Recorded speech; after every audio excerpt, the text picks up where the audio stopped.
My name is Travis. I'm 32 years old, and I never thought I'd have to defend my right to sleep in my own master bedroom. After years of grinding as a software developer, I finally bought my dream house last year. Then my parents called. They needed a place for my unemployed brother Andrew to stay. What I didn't expect was them demanding I give up my master bedroom in the house I pay for, all by myself. The audacity still shocks me to this day. Before I dive into this wild story, let me know where you're watching from in the comments. Hit that like button and subscribe to join our community of real talk. Growing up in suburban Chicago, I always knew where I stood in my family's hierarchy. My younger brother Andrew was the golden child who could do no wrong, while I was the one who never quite measured up. This dynamic was established early when Andrew showed promise in Little League baseball.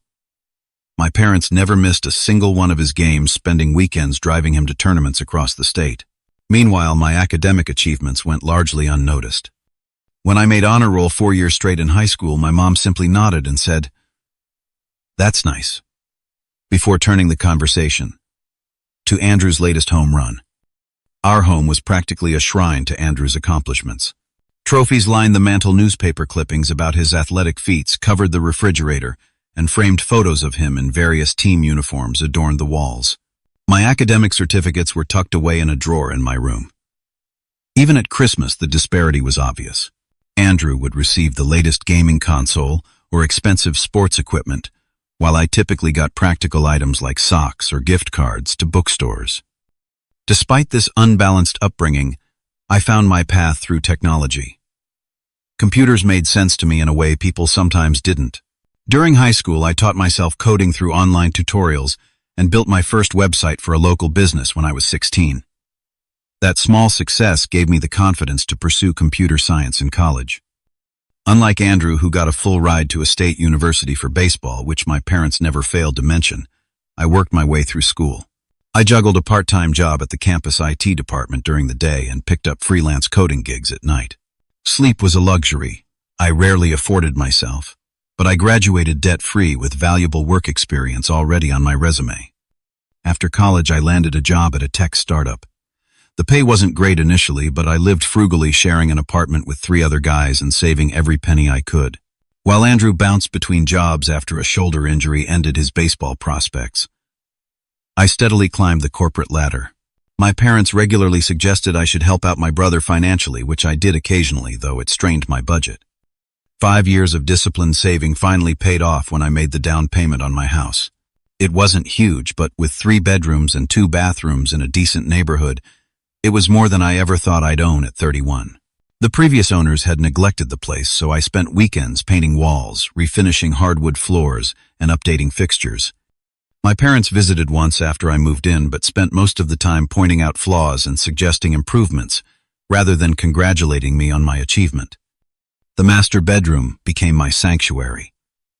I splurged on a king-sized memory foam mattress, installed blackout curtains for my early morning sleep-ins on weekends, and set up a small reading nook by the window. The ensuite bathroom was outdated, so I taught myself basic plumbing and tiling from YouTube videos and completely renovated it over 3 months of evenings and weekends. I installed a rainfall shower head, a new vanity with double sinks, hoping someday I'd share it with someone special, and heated tile floors. It was the first time I'd ever had a truly private space that reflected my taste and comfort. Shortly after completing the bathroom renovation, I received a promotion at work. After years of proving myself, I was appointed lead developer with a substantial salary increase. For the first time in my life, I felt financially secure. I could make my mortgage payments, easily contribute the maximum to my 401 Kelvin, and even have enough left over for occasional travel. I celebrated by buying new furniture for my living room and finally replacing the ancient appliances in the kitchen. My house became a reflection of my personality. The living room featured comfortable modern furniture, arranged around a large television where I enjoyed movie nights and gaming sessions. My home office contained my extensive book collection and a dual monitor setup for when I worked from home. The guest bedroom was simple but welcoming, with a comfortable queen bed and a small desk. The second bathroom was clean and functional, though not as luxurious as my ensuite.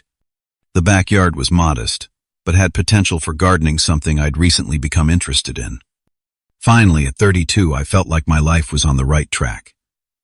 I had created a stable, comfortable existence through my own efforts. I was dating Rachel, a graphic designer I'd met through work, and while our relationship was still new, it showed promise. I had a small circle of close friends, including my best friend Jason, who lived nearby. My relationship with my parents remained strained but manageable with the distance I'd established. Little did I know that the peace I'd created was about to be shattered by an unexpected phone call. It was a Tuesday evening when my phone rang. Seeing my mother's name on the caller ID, I hesitated before answering. Our conversations typically left me feeling drained, but I had been trying to maintain some semblance of a relationship with my parents. "Travis, sweetie," my mother's voice came through with that familiar tone she used when she wanted something. "Your father and I have some exciting news. We're coming to visit you this weekend, and we're bringing Andrew with us." Before I could respond, she continued. "Poor Andrew has had such a difficult time lately. The management company he was working for downsized, and he lost his job. Then, if you can believe it, his landlord raised the rent so high he couldn't afford to stay in his apartment anymore. He's been staying with us for a few weeks, but you know how cramped our place is since we downsized." I felt a knot forming in my stomach. "Mom, how long are you planning to stay?" I asked already, dreading the answer. "Oh, just a few days for your father and me. But Andrew might need to stay a bit longer, just until he gets back on his feet. You have all that extra space in your house after all." Before I could object or get clarification on what a bit longer meant, she quickly changed the subject to their travel plans and hung up, promising to text me their arrival time. I sat staring at my phone, a sense of foreboding washing over me. That Friday, I cleaned my house thoroughly and prepared the guest rooms. I even bought groceries to accommodate my parents' preferences and stocked the fridge with Andrew's favorite beer despite my reservations about the impending visit. When they arrived that afternoon, I was shocked by the amount of luggage they brought. My parents had 2 suitcases for what was supposedly a weekend stay, while Andrew had 4 large duffel bags and several boxes. "Where should I put these?" Andrew asked, gesturing to his mountain of belongings. "The guest room at the end of the hall is yours," I replied, trying to mask my concern about the volume of his possessions. That evening, I cooked dinner for everyone.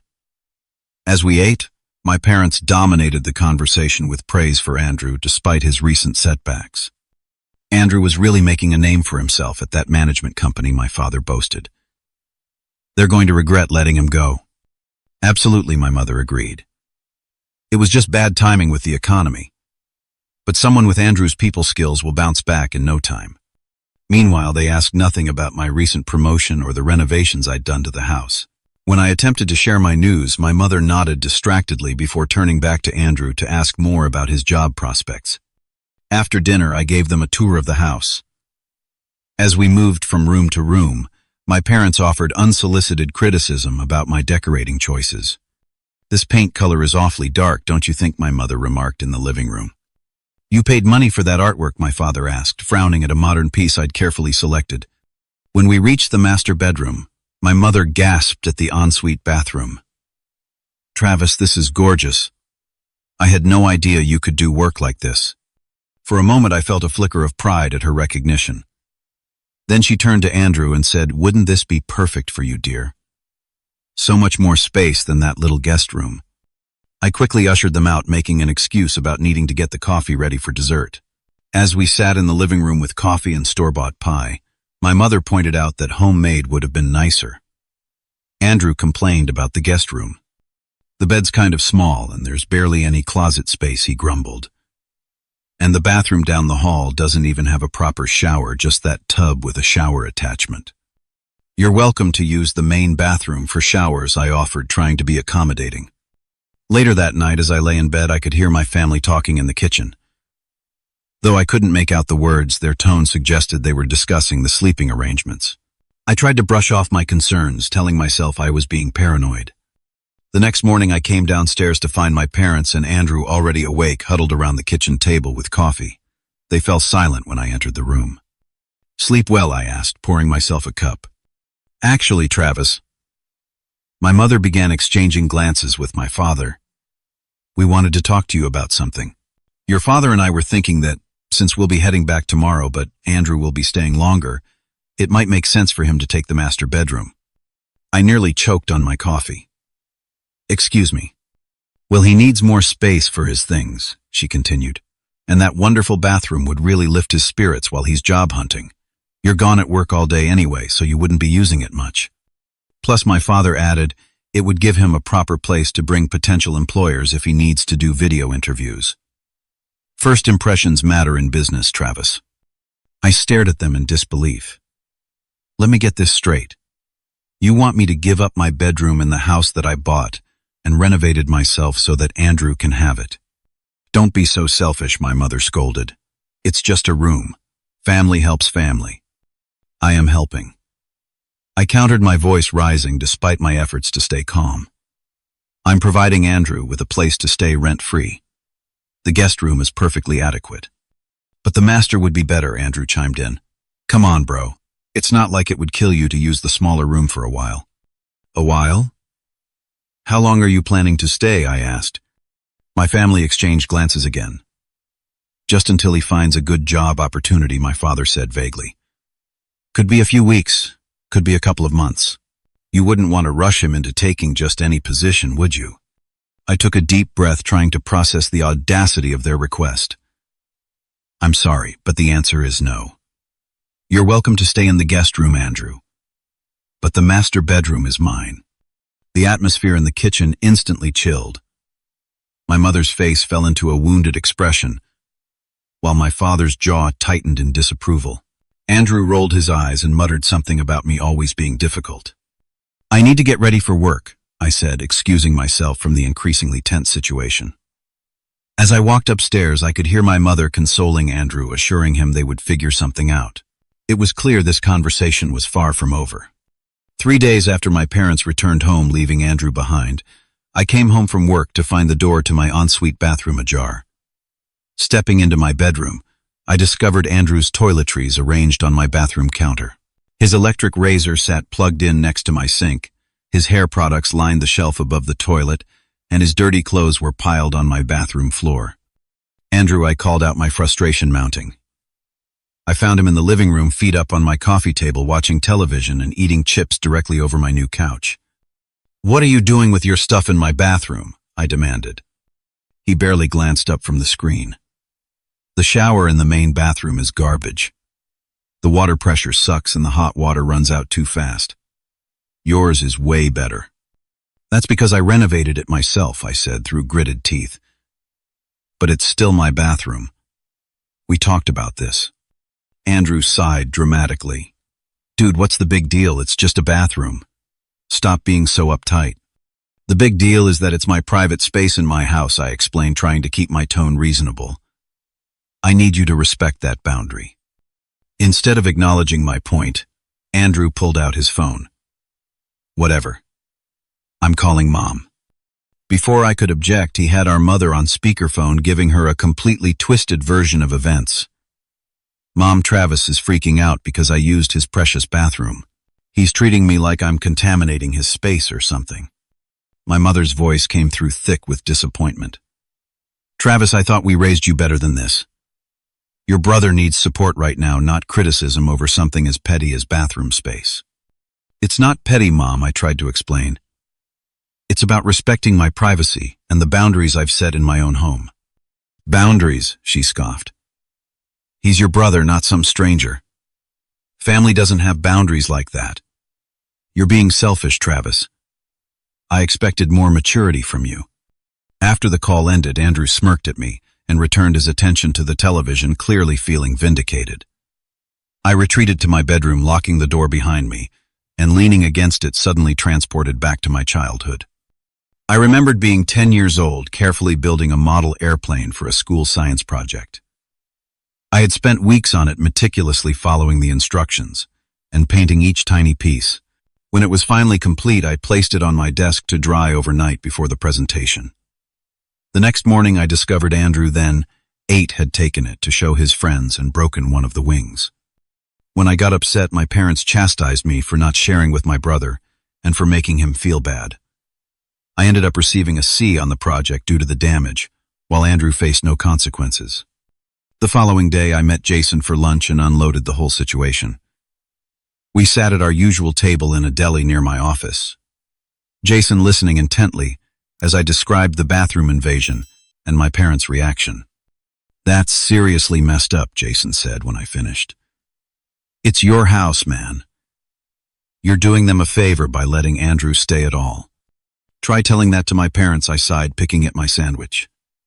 "In their eyes, Andrew can do no wrong, and I'm just being difficult." Jason leaned forward, his expression serious. "Look, Travis, you need to set clear boundaries now, or this is going to get worse. Your family has a pattern of steamrolling you, and they're doing it again because it's always worked before." "What should I do, kick him out?" I asked. "Not necessarily," Jason replied, "but you need to have a serious conversation about expectations and timelines. How long is he staying? Is he actively job hunting? Is he contributing to the household in any way? These are reasonable questions for someone crashing at your place." Jason's advice made sense, and I returned home feeling more confident about addressing the situation. That confidence evaporated when I walked through my front door. The living room had been completely rearranged. My carefully positioned furniture had been shoved against different walls. My throw pillows were on the floor, and my parents were directing Andrew as he attempted to hook up his gaming console to my television. "What's going on here?" I asked, stunned by the scene before me. "Oh, Travis," my mother exclaimed. "We decided to come back and help Andrew get properly settled. Doesn't the room look so much more open this way?" "You should have asked before moving my furniture," I said, trying to keep my voice steady. "Don't be ridiculous," my father dismissed. "We're just making improvements. That coffee table was in an awkward spot anyway. And Andrew needs space for his gaming setup," my mother added. "He's been so bored here with nothing to do." "Nothing to do? Shouldn't he be job hunting?" I asked. The atmosphere in the room immediately tensed. "He is job hunting," my father snapped. "He spent hours on applications today." Andrew nodded vigorously. "Tons of applications. But I can't just sit around staring at job boards all day. I need breaks too." Something in their exchange felt off. But before I could pursue it, my mother changed tactics. "Travis, can we talk about the bedroom situation again? Your brother really isn't comfortable in that small guest room." "We've already discussed this," I said firmly. "The guest room is perfectly adequate." "But it's affecting his mental health," she insisted. "He needs a space where he can really feel at home while he's going through this difficult transition." "And what about my mental health?" I countered. "This is my home that I worked incredibly hard for." My father stepped in his voice, taking on the authoritative tone he had used throughout my childhood when brooking no argument. "Travis, this attitude is disappointing. After everything we've done for you growing up, the sacrifices we made for your education." I nearly laughed out loud at the absurdity. "What sacrifices? I worked my way through college while you paid for Andrew's apartment, even though he had a scholarship." "That was different," my mother interjected. "Andrew needed to focus on baseball without distractions. And I needed to focus on my studies," I replied, "but I still worked 20 hours a week to support myself." "You're being ungrateful," my father declared. "Family obligation works both ways, Travis. We're asking you to step up for your brother in his time of need, just for a little while." As the argument escalated, I noticed Andrew quietly slipping away to the kitchen. Following him, I found him on his phone, apparently transferring money from a banking app. When he saw me, he quickly pocketed the device. "What was that?" I asked. "Nothing," he replied too quickly. "Just checking my account balance." "Are you in some kind of financial trouble beyond losing your job?" I pressed. His expression darkened. "Mind your own business, Travis." Later that evening, after my parents left with promises to return the next day, I did something I'd never done before. While Andrew was in the shower, I checked his laptop that he'd left open on the kitchen table. What I discovered shocked me. Multiple browser tabs showed online gambling sites, and his email contained numerous messages from creditors demanding payment. According to one email, he hadn't lost his job recently at all. He'd been unemployed for nearly 6 months and had been evicted for non-payment of rent after gambling away his savings. The revelation left me reeling. Not only had my family lied about Andrew's situation, but they were enabling behavior that would continue to damage his life, all while trying to inconvenience me in my own home. The pieces were finally falling into place. and I realized this wasn't just about a bedroom. It was about a lifetime pattern of favoritism and manipulation that needed to end. The following Wednesday marked a turning point. I had started coming home for lunch to check on the house and make sure Andrew wasn't crossing any more boundaries. As I pulled into the driveway, I noticed my parents' car wasn't there, suggesting they had finally given me some space. Little did I know what awaited me inside. Entering quietly through the side door, I heard movement upstairs. I climbed the steps, noticing my bedroom door was wide open, even though I distinctly remembered closing it that morning. What I saw inside stopped me in my tracks. Andrew stood in front of my full-length mirror wearing one of my best dress shirts, the one I reserved for important client meetings. My closet doors were flung open, several of my suits were thrown across the bed, and my watch box was open with 2 of my watches on the dresser. "What the hell are you doing?" I demanded, startling him. Andrew spun around momentarily, caught off guard before his expression shifted to casual indifference. "Just borrowing a shirt for a job interview tomorrow. No big deal." "No big deal. You're going through my personal belongings without permission," I said, stepping further into the room. That's when I noticed more violations. My cologne had been used, dresser drawers were partially open, and my laptop was turned on when I'd brought it to work with me, suggesting he'd been using a second device I kept as backup. "Don't be so dramatic," Andrew scoffed, unbuttoning my shirt. "Brothers share stuff all the time. We're not teenagers sharing a room anymore," I said, my voice rising. "This is my house, my bedroom, and those are my personal things that I worked hard to buy." "There you go again, throwing it in my face that you have a job and I don't," Andrew snapped. "You think you're so much better than me because you got lucky with your tech career." Lucky? I was incredulous. I worked through college. I taught myself skills. I put in 60-hour weeks for years to get where I am. Meanwhile, you gambled away your rent money and lied about it. Andrew's face paled. "You went through my stuff. You left your laptop open. I saw the gambling debts, Andrew. I know you've been unemployed for months, not weeks. You and Mom and Dad have been lying to me this whole time." Something ugly flashed across his face. He stepped toward me, getting in my personal space. "You had no right to look at my private information. Like you had no right to go through my closet, use my bathroom, or rearrange my living room," I countered, standing my ground. "That's different," he snarled. "How? How is it different?" I demanded. "Because you owe me," he shouted. "You've always had it easy. The smart one. The responsible one. Mom and Dad are always comparing me to you, even when they're taking my side to your face. I've had it easy." I was shouting now, too. "They supported everything you ever did. Every game. Every tournament. Every whim. I had to fight for every scrap of attention. Poor Travis," he mocked. "So neglected with his big house and fancy job." Something snapped inside me. "Get out of my room. Take off my shirt, put back my things, and get out." When he didn't move, I stepped forward to retrieve my watch from the dresser. Andrew suddenly shoved me hard, sending me stumbling backward. "Don't tell me what to do in this house." The sound of the front door opening interrupted our standoff. My parents rushed up the stairs, likely having heard the shouting from outside. "What's going on here?" my father demanded, taking in the scene. Before I could explain, Andrew launched into his version. Travis came home and started freaking out because I borrowed a shirt. Then he admitted he went through my computer and started attacking me about my financial situation. When I tried to explain, he got in my face. My mother immediately went to Andrew's side, putting an arm around him protectively. "Travis, how could you invade your brother's privacy like that, and then attack him when he's already down?" I stared at them in disbelief. "Are you serious right now? He's in my bedroom wearing my clothes without permission after I specifically asked him to respect my space. And he shoved me. I'm sure he didn't mean it," my father dismissed. "You probably provoked him." "I can't believe this," I said, looking from one family member to another. "You're all completely blind to what's happening here." My mother's eyes welled with tears, her go-to manipulation tactic. "After all we've done for you, Travis, all the sacrifices we made, raising you, putting a roof over your head, food on the table.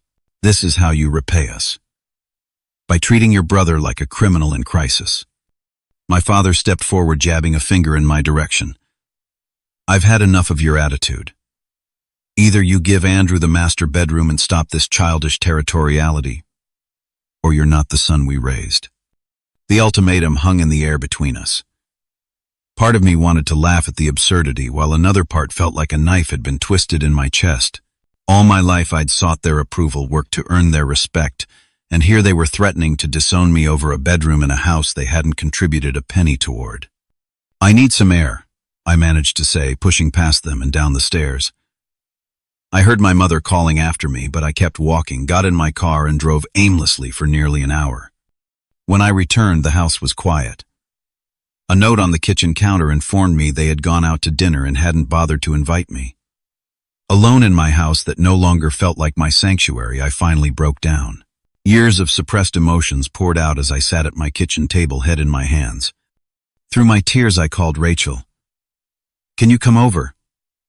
I asked, my voice breaking. I really need someone on my side right now. 30 minutes later, Rachel arrived with takeout food and a sympathetic ear. As we sat on the couch eating, I poured out the whole story, including the childhood patterns that had led to this moment. "Travis," she said after listening intently, "what your family is doing isn't just unfair, it's emotional abuse. They're gaslighting you into thinking your reasonable boundaries are selfish, and they're enabling your brother's destructive behavior instead of actually helping him." Her clear assessment hit me like a revelation. I've spent my whole life trying to earn their approval, I admitted. But nothing I do is ever enough. Rachel took my hand. "You don't need their approval anymore. You've built this life for yourself, despite them, not because of them. It's time to stand up for yourself once and for all." As we talked late into the night, I began to see my situation with new clarity. This wasn't just about a bedroom. It was about claiming my self-worth and breaking a lifelong pattern of being the family doormat. By the time Rachel left, I had made my decision. The next day would bring the confrontation I had been avoiding my entire life. The next morning, I called into work and took a personal day. This situation required my full attention, and I needed to prepare. After Rachel left the previous night, I had made detailed notes about what I wanted to say to my family, practicing my points to ensure I wouldn't be derailed by their usual tactics of guilt manipulation and deflection. I texted my parents. "We need to have a family meeting tonight at 7 p.m. It's important that everyone is present." My mother replied almost immediately. "Is everything okay, sweetie? Are you finally ready to discuss a better arrangement for Andrew?" I didn't take the bait. "We'll discuss everything tonight." Throughout the day, I prepared myself mentally and emotionally. I called Rachel during her lunch break, and she offered reassurance and support. "Remember, you're not asking for permission to set boundaries in your own home," she reminded me. "You're informing them of how things will be going forward. Stay calm, stay firm." At 6:30, I heard my parents' car pull into the driveway. They entered with Andrew in tow, all three wearing expressions that ranged from concern to irritation. "Let's sit in the living room," I said, leading them to the space I had prepared. I had positioned the chairs so that I faced all three of them, preventing them from physically flanking me as they often did during confrontations. Once everyone was seated, I began. "Thank you for coming. I've given our situation a lot of thought, and there are some things I need to say." "If this is about yesterday," my mother interrupted, "we can put that behind us."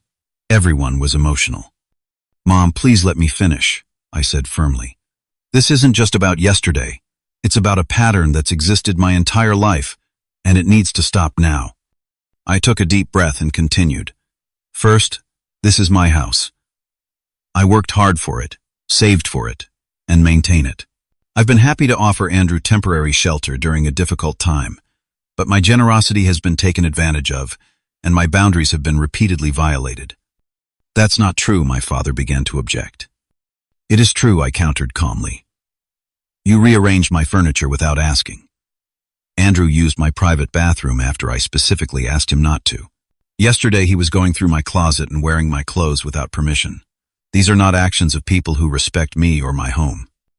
We were just trying to help, my mother insisted. No, you were trying to take control just like you always have, I replied.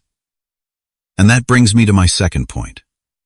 I know about Andrew's gambling debts. Andrew shifted uncomfortably while my parents exchanged glances. I know he's been unemployed for 6 months, not a few weeks, like you claimed. I know he was evicted for non-payment, not because of a rent increase. You've all been lying to me to manipulate me into supporting Andrew without having all the information. You don't understand, my mother began, but I held up my hand. I understand perfectly. You're enabling destructive behavior instead of encouraging real change. That's not helping Andrew. It's hurting him. My father's face had turned an alarming shade of red. How dare you lecture us about parenting? We did the best we could with both of you. Did you? I asked quietly.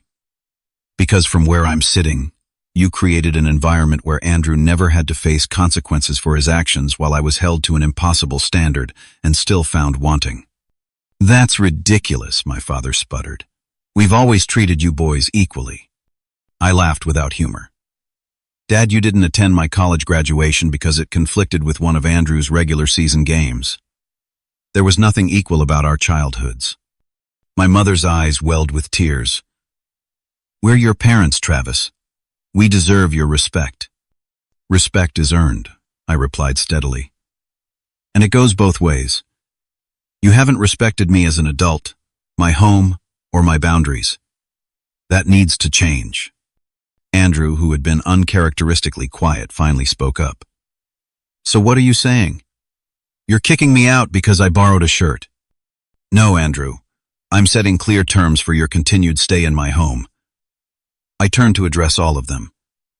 Here's what I'm offering. Andrew can stay in the guest room, not my master bedroom, for 2 months. During that time, he needs to be actively job hunting with daily efforts he can document. No gambling, no invading my personal space, and no rearranging my home. Before they could respond, I continued. Additionally, he needs to seek help for his gambling problem. I'll help research programs, but he has to commit to attending. This is ridiculous, my father exploded. You're treating your brother like a child. No, I'm treating him like an adult who needs to take responsibility for his actions, I corrected. Something you two have failed to do. And if we don't agree to these terms, my mother asked, her voice cold. Then Andrew needs to find other accommodations, I said simply. I'm sorry, but these are my boundaries. And they're non-negotiable. After everything we've done for you, my mother began falling back on her favorite guilt trip. What exactly have you done for me, Mom? I asked quietly. I put myself through college. I saved for this house on my own. I built my career without connections or support. Please tell me what I'm failing to be grateful for. My question was met with stunned silence. For perhaps the first time in my life, I had rendered my mother speechless. Andrew stood up abruptly. This is bull. I'm not going to be monitored in my daily activities like some kind of prisoner. Then you're welcome to leave, I said, surprised by how steady my voice remained. My father stood next as well. If this is how you treat family, then perhaps we raised you wrong after all. Come on, Martha, Andrew. We're leaving. My mother looked torn, glancing between my father and me. For a moment, I thought she might stay, might finally see the situation clearly. But decades of patterns aren't broken in a single conversation. She rose and followed them.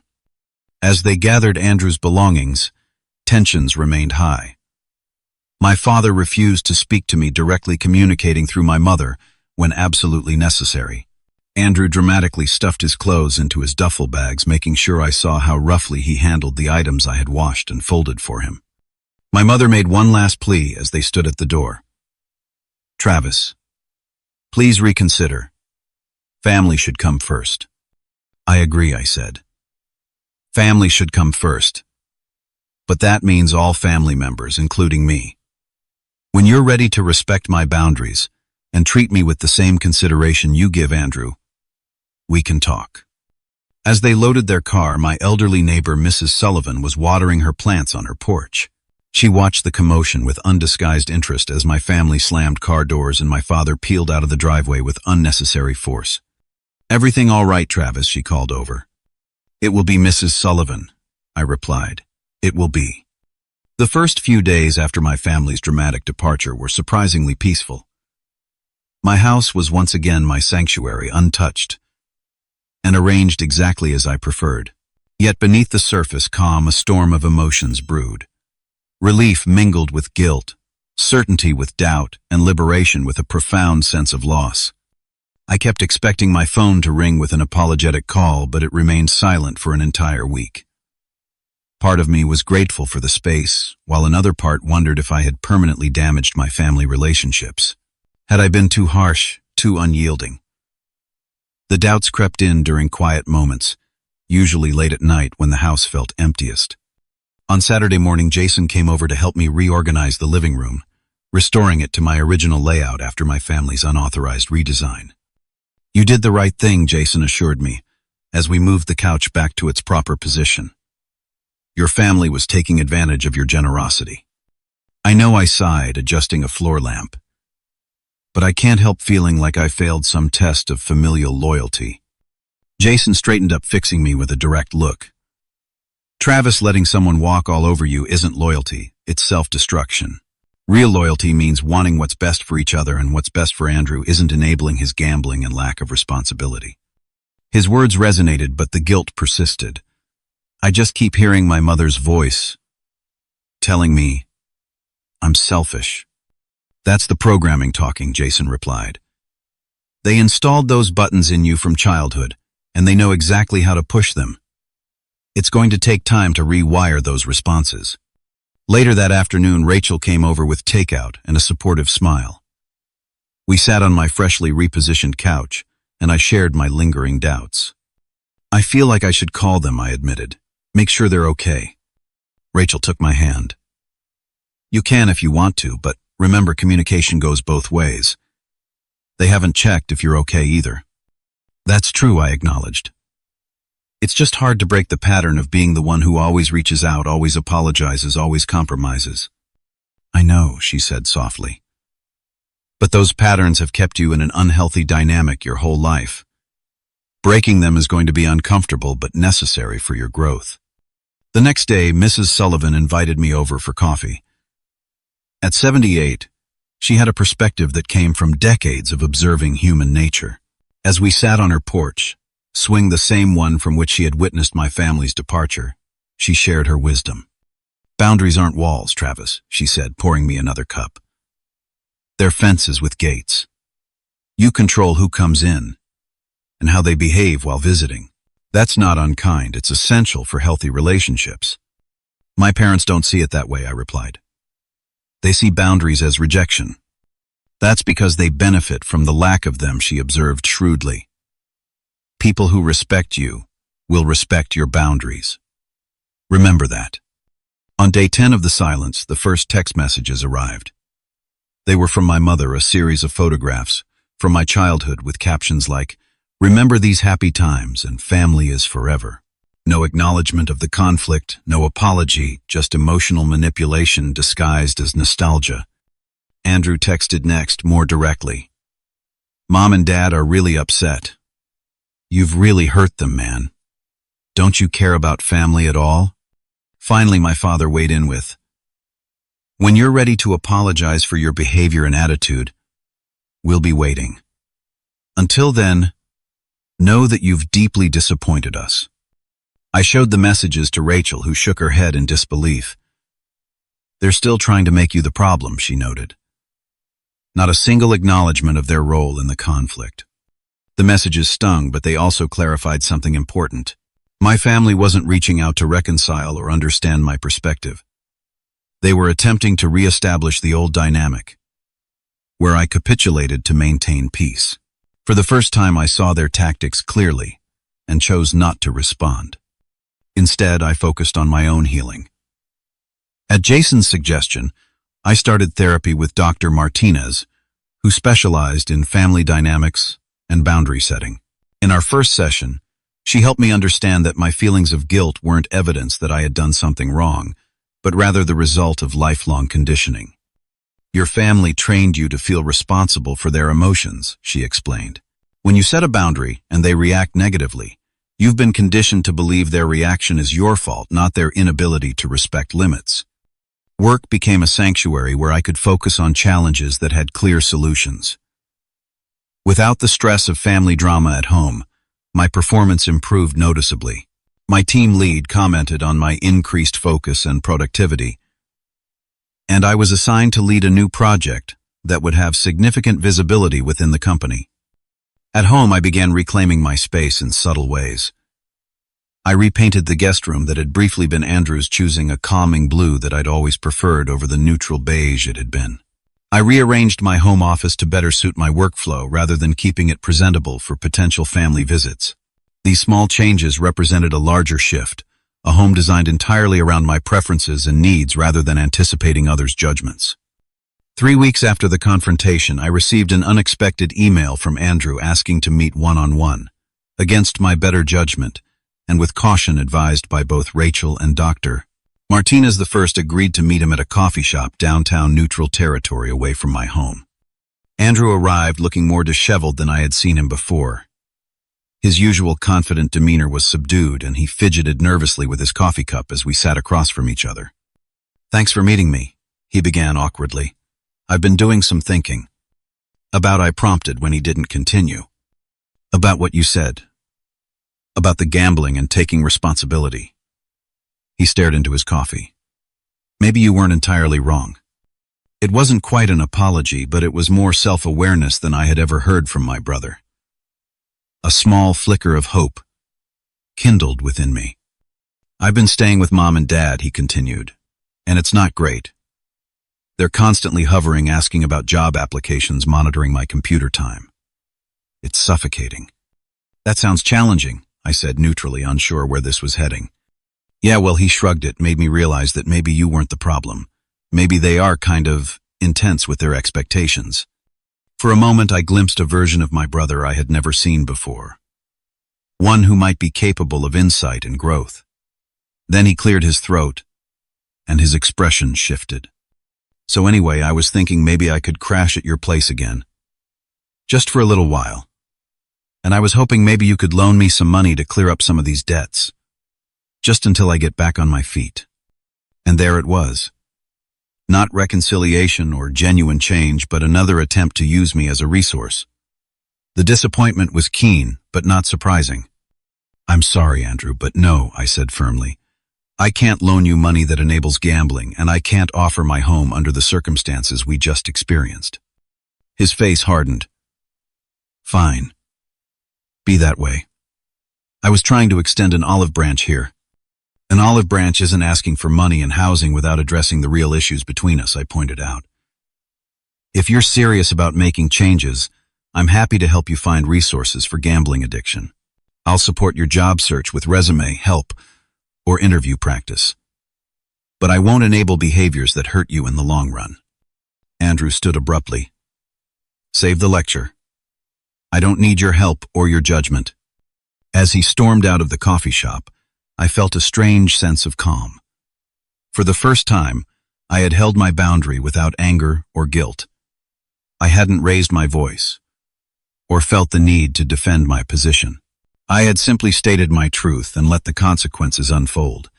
It was a small victory, but a significant one in my journey toward healthier relationships. 3 months passed with minimal contact from my family. Occasional text messages from my mother, usually holiday wishes or passive-aggressive updates about Andrew, were the extent of our communication. I responded politely, but briefly maintaining the boundary I had established while leaving the door open for genuine reconciliation should they ever choose that path. During this time, my own life flourished in ways I hadn't anticipated. Without the constant drain of family drama, I had more energy for personal growth and building meaningful relationships. Rachel and I grew closer, our relationship deepening as she witnessed my journey of setting boundaries and reclaiming my self-worth. At work, the project I had been leading was completed ahead of schedule and under budget, earning recognition from upper management. The confidence I had gained from standing up to my family translated into more assertiveness in professional settings, allowing me to advocate for my ideas and take credit for my contributions, rather than letting others overshadow me as I had throughout my life. My home truly became my sanctuary. I finished landscaping the backyard, creating a peaceful garden space where I could read or simply enjoy quiet moments. The guest room that had been the source of so much conflict was transformed into a comfortable space that actually welcomed guests rather than entitled family members. Jason stayed over occasionally, as did other friends I had reconnected with once my social energy wasn't consumed by family obligations. Through regular therapy sessions with Dr. Martinez, I gained insight into the dynamics that had shaped my family relationships. Your parents created a system where Andrew's needs always came first, and you were expected to sacrifice your needs to maintain that system, she explained during one particularly illuminating session. When you refused to continue participating, you threatened the entire family structure they had built. Will they ever change? I asked. That's not something you can control, she replied gently. You can only set your boundaries and decide what kind of relationship you're willing to have within those boundaries. In late November, I received a call from my mother. We were wondering if you'll be coming home for Thanksgiving this year. She said, her voice carefully neutral. I've made other plans this year, Mom, I replied truthfully. I'm hosting a Thanksgiving dinner at my house for some friends. There was a pause before she responded. I see. Well, we'll miss you. Andrew has some good news he wanted to share. Oh, I prompted, curious, despite myself. He's found a job, a good one, with that accounting firm downtown, and he's been going to meetings for his issue. Your father and I didn't want to believe it at first, but it seems you were right about that part. It was the closest thing to an acknowledgement I had received from any of them about the confrontation months earlier. That's great news, I said sincerely. I'm happy for him. Yes, well, she hesitated. Perhaps we could visit sometime after the holidays. Not to stay just for dinner or something. I'd like that, I replied, surprising myself with how much I meant it. We have a lot to talk about. Yes, she agreed softly. I suppose we do. After hanging up, I felt a complex mixture of emotions. There was no grand apology, no complete acknowledgement of the patterns that had caused so much pain. But there was a small step, a tiny shift in the dynamic, that suggested healing might be possible even if complete understanding never came. Thanksgiving arrived, and my house filled with the warmth of chosen family. Rachel helped me cook, Jason brought wine, and several other friends contributed dishes to our potluck-style celebration. As we gathered around my dining table sharing food and laughter, I looked around at these people who respected my boundaries and valued my presence in their lives. Before we eat, I said, raising my glass, I want to thank you all for being here. This past year has taught me a lot about what family really means. It's not just about blood relations. It's about people who see you for who you are and love you anyway. Here, Jason called, raising his glass in return. Everyone joined the toast, and as the glasses clinked, I felt a profound sense of belonging that had eluded me in my biological family. Later that evening, after the guests had departed and Rachel was helping me load the dishwasher, my phone rang. It was my mother again. I just wanted to see how your Thanksgiving went, she said, her voice slightly hesitant. It was wonderful, I replied honestly. How was yours? Good, quiet. She paused. I've been thinking about what you said about how we treated you and Andrew differently growing up. I'm not saying I agree with everything, but I can see how it might have felt that way to you. It wasn't a full acknowledgement, but it was more self-reflection than I had ever heard from my mother. We talked for a few more minutes, the conversation careful but not cold. When we hung up, Rachel looked at me questioningly. A start, I said simply. Not a solution, but a start. That night, as I prepared for bed in my master bedroom, the space that had become the symbolic battleground for my independence, I felt a deep sense of peace. The room was exactly as I wanted it, the house quiet and ordered according to my preferences. Yet the victory wasn't really about the physical space, but what it represented. For the first time in my life, I had defined my own worth, rather than accepting the limited value my family had assigned me. I had set boundaries not out of anger or retaliation, but out of self-respect and a genuine understanding that healthy relationships require mutual respect. I had discovered that standing up for myself didn't make me selfish. It made me whole. As I drifted toward sleep, I realized that the master bedroom had never really been the issue. It was merely the catalyst that forced me to confront a lifetime of unhealthy patterns. The true value of my house wasn't in its square footage or the renovations I had completed, but in the fact that it had become the place where I finally found the courage to claim my space in the world, both physically and emotionally. The journey wasn't over. Healing family relationships would take time if it happened at all. But I now had the tools and strength to navigate that path on my terms, maintaining the boundaries that protected my well-being while leaving room for genuine connection. In the end, the greatest lesson wasn't about real estate or family dynamics, but about the power of owning your life and your choices. Sometimes standing your ground isn't about winning a battle, but about discovering who you truly are when you refuse to be defined by others' expectations. And that discovery, painful though the process may be, is worth every difficult conversation, every moment of doubt, and every tear shed along the way. Have you ever had to stand up to family members who crossed your boundaries? What helped you find the strength to set those limits? Share your experiences in the comments below. And don't forget to like and subscribe if this story resonated with you. Remember, standing up for yourself isn't selfish, it's necessary for your well-being. Thank you for listening to my journey, and I hope it helps you navigate your own path to self-respect and healthy boundaries.